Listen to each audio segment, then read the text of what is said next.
I call upon the spirit of the owl, messenger of wisdom. Welcome to the Temple of the Owl. Merry meet, seekers of knowledge, for I am Matzal, your guide through the mystical realms. I hope you guys are having an awesome day out there. And today, in this episode, we're going to talk about divination. And it's episode 16, here within the heart of the Temple of the Owl, hidden in the mystical forests of Northern California. As we embark on our journey through the realms of magic and spirituality, and traverse these enchanted paths, know that our perspective is that of a modern witch, weaving the threads of tradition and innovation into a tapestry of understanding. As always, the musings shared within these hollowed walls are but seeds of thought, offerings to inspire the magic that dwells within you. For witchcraft, you see, is a very personal odyssey, a sacred dance between practitioner and the unseen forces that shape our reality.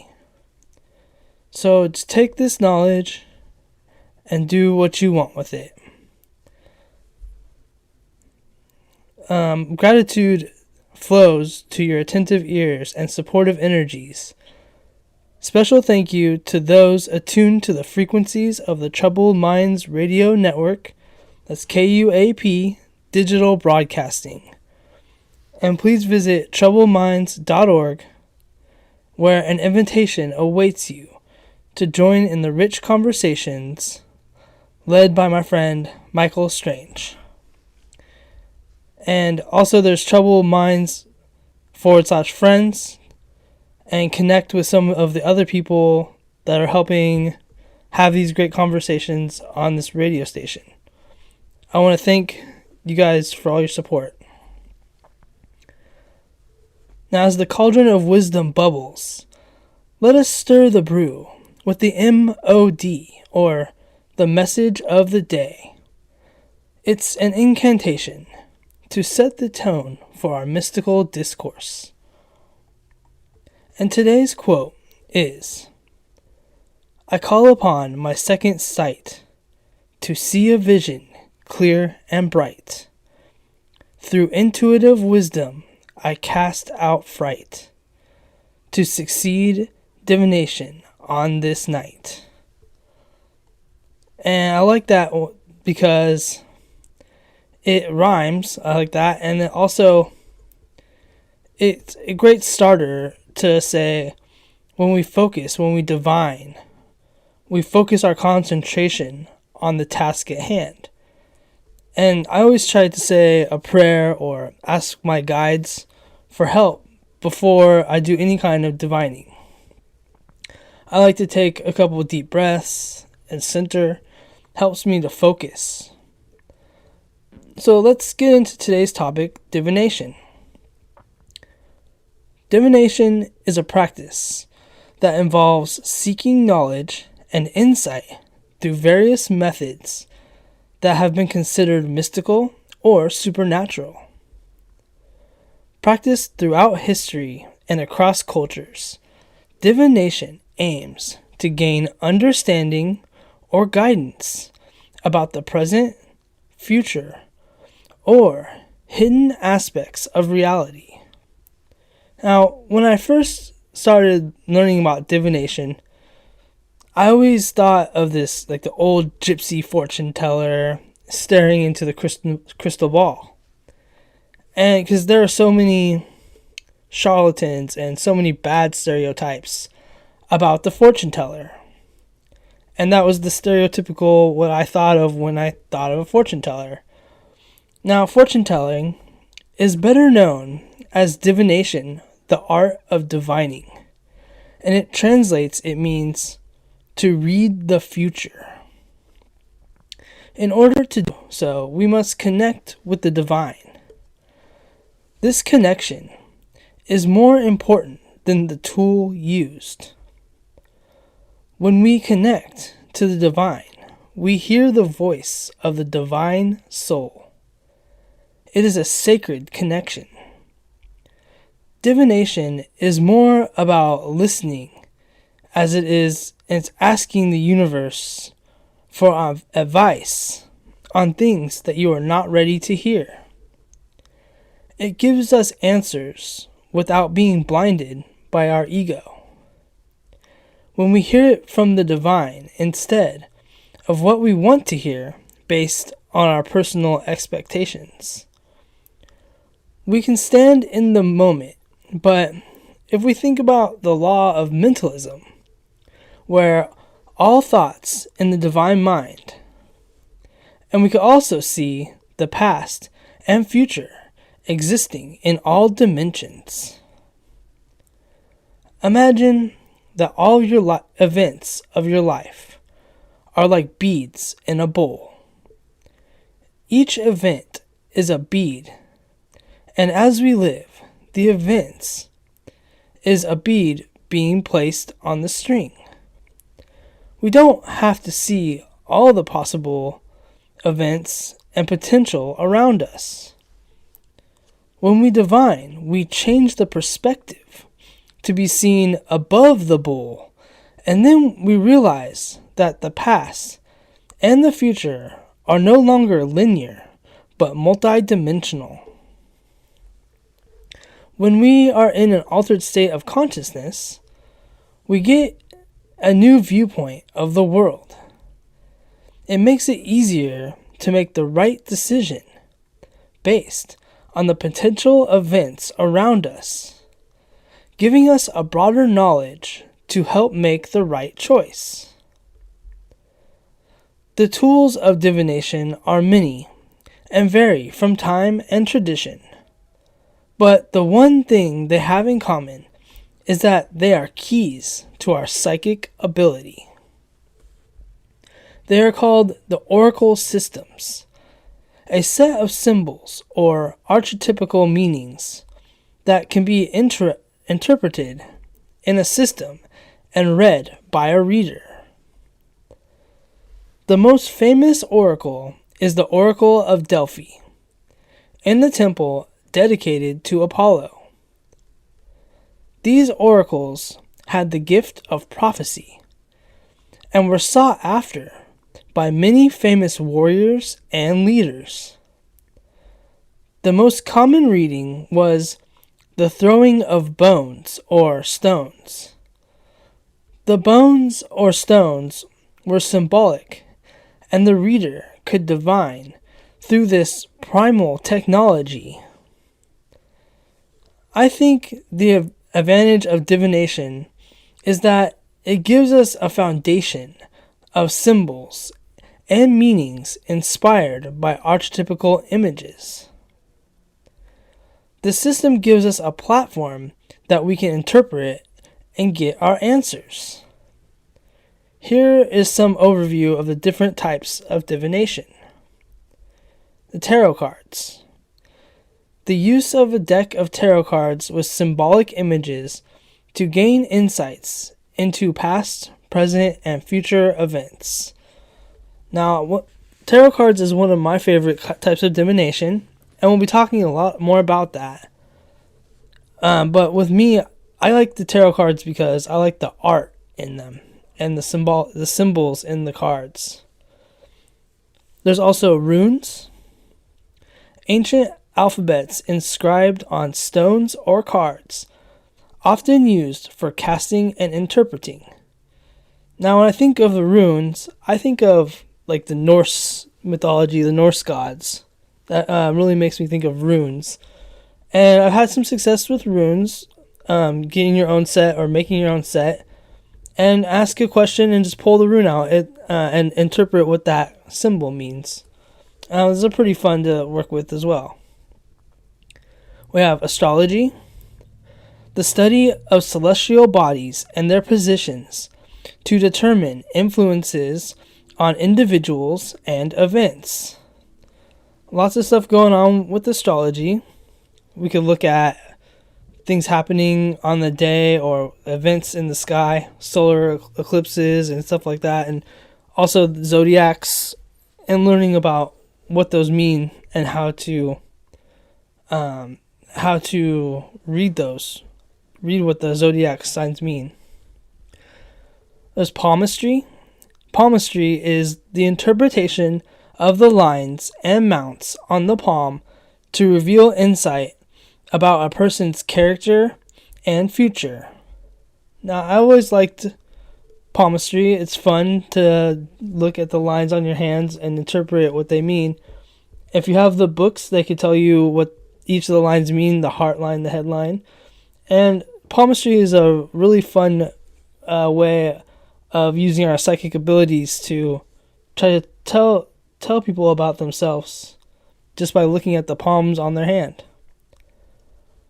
We have the I Ching, an ancient Chinese divination system, used a set of 64 hexagrams. Now, I've had some experience with the I Ching. It's a lot involved, but I did rent a book from the library that taught me about the I Ching. And the I Ching's interesting because it uses coin flips and just random patterns to interpret things. And there's a lot involved, but all in all, that's a fun one to play with too, and got some pretty good results off of flipping the coins and then reading what that means, or interpreting what that means, and the different ways that you can flip a coin. There's scrying, gazing into a reflective surface, such as a crystal ball or water, to receive visions or symbols. We can also scry in mirrors and stones. Now, scrying is one of the harder ones to learn because it involves your eyesight, and seeing into the reflections, of looking in these reflections of these mirrors and these special scrying mirrors that we have, and seeing interpretations of inside the mirror and the backgrounds of it. It's kind of hard to learn that one, but some people are just naturally good at it. But scrying is a interesting one to me because you can do scrying in any kind of mirror. So we have that ability to do that at any time. Numerology. The study of the mystical significance of numbers and their influence on human life. Now, a lot of people are into astrology. I'm not one of those people. But I see how it could be very interesting how it can... people could see these numbers and these patterns in the numbers and find things out. It's pretty interesting to me. We have tea leaf reading. Now, tea leaf reading is the interpretation of patterns formed by tea leaves in the cup after the tea has been consumed. I always like this one. Whenever me and my family are at a restaurant, we drink our tea and look at the leaves in the bottom and try to see things. And sometimes I'll see animals or different kinds of faces down in the bottom of the tea leaves. And some people read the tea leaves themselves, the actual pieces in the bottom of the cup, whereas I like to read the negative space. I like to read the where the tea leaves are not in the bottom of the cup. That's a pretty fun one too. So you have dice divination, the casting of dice and interpreting the results based on patterns or symbolism. I never heard of that one, but that sounds like there's something there with the dice. That's pretty cool. We have the augurum. The augurum is a Celtic system based on tree symbolism. There's a lot there to that one, to the augurum, but it is a druid like a form of divination way back in the day. We have wax. Ask for answers as you light a candle and let it burn. Then drip the wax into a bowl of water and see the patterns and shapes in the wax as it hardens. I've never done that one before, but I can see how we could see the patterns in the wax as it hardens. We have pyromancy, seeing shapes and patterns in the fire. And there's also the divining of the smoke from the fire. So just kind of like seeing visions in the clouds. It's seeing it in the fire and then interpreting what those symbols mean. We have dowsing. The use of dowsing rods to find water. And that's a great old way of divining, using 2 rods to find water. Now, here's some methods of divination. We have casting, the throwing of objects such as runes or dice, and interpreting the patterns formed. Okay, so that's, like I said, for your dice or for the runes, you pull one out, and that's how you read you just pull one out, and that's how you read and interpret the energy that you need right then. We have reading, the drawing of cards like a tarot, and interpreting their symbolism and arrangement. And that has a lot to do with the tarot because it is using the arrangement of the cards as well. Observation. Interpreting patterns in natural elements such as clouds, flames, or flight of birds. And that's kind of what I was talking about with looking at the clouds or seeing visions in the fire. Calculations. Analyzing numerical values and positions as seen in astrology or numerology. And that one's pretty self-explanatory. But yeah, the way we see how the numbers add up. A mediumship. Communicating with spirits or otherworldly entities to receive guidance.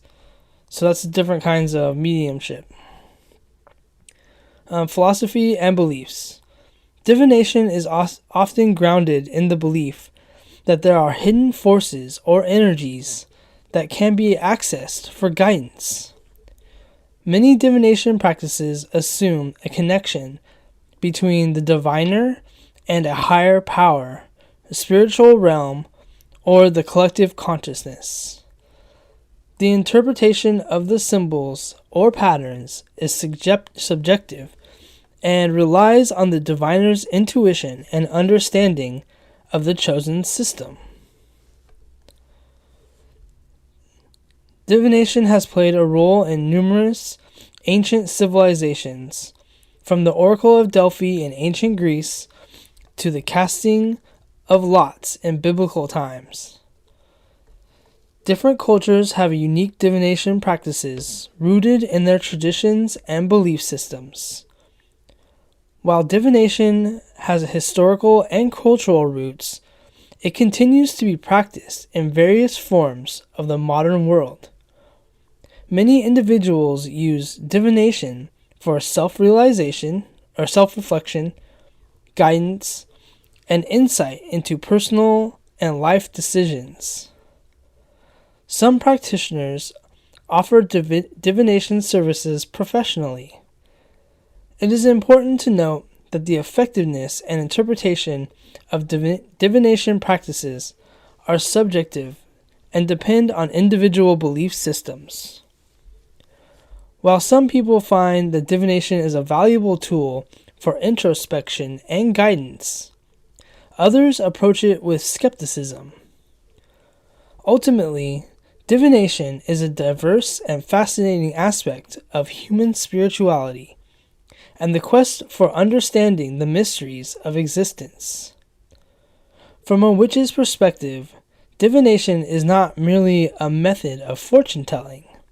It's a sacred and intuitive practice deeply woven into the fabric of witchcraft. Here is how some divination is viewed and approached from a witch's standpoint. Witches often see divination as a means of connecting with the divine, whether it be the higher self, spirit guides, elemental energies, or deities. Divination is a tool for seeking wisdom, guidance, and insights from the spiritual realm. Intuition is highly valued in witchcraft, and divination is seen as an extension of one's innate intuitive abilities. The act of divining is a way of tapping into the witch's inner wisdom or the collective consciousness.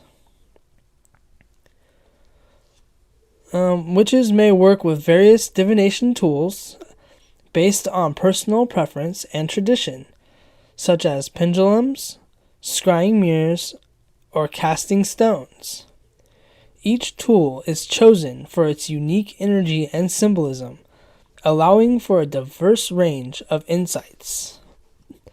And remember what I was talking about, that it's not about the tool itself, it's about the connection. In essence, from a witch's perspective, divination is a sacred dance with the unseen, a dialogue with the mystical forces that shape the fabric of reality. It is a tool that empowers witches to navigate their spiritual journey, embrace personal transformation, and deepen their connection with the mysteries of the universe. And we will be delving further into each tool of divination as we continue our journey. Now, I believe it is important we learn a little bit about each tool and find the one that works for you, and then you can master it. Sometimes the right divination tool will speak to you, and sometimes just practicing with all the other different systems will help. The more you use your oracle system, the better you will get at divining. Whatever tool you wish to use, I hope it finds you well, and I hope it can help you live a magical life. I am Matsal. It was great talking to you guys about divination, and I hope this helps you guys find your way into learning a little bit more about divination and how it can help you. My name is Matsal. Thank you for journeying with me on the Temple of the Owl, on the frequencies of the Troubled Minds Radio Network, KUAP, Digital Broadcasting. Thank you guys. Blessed be.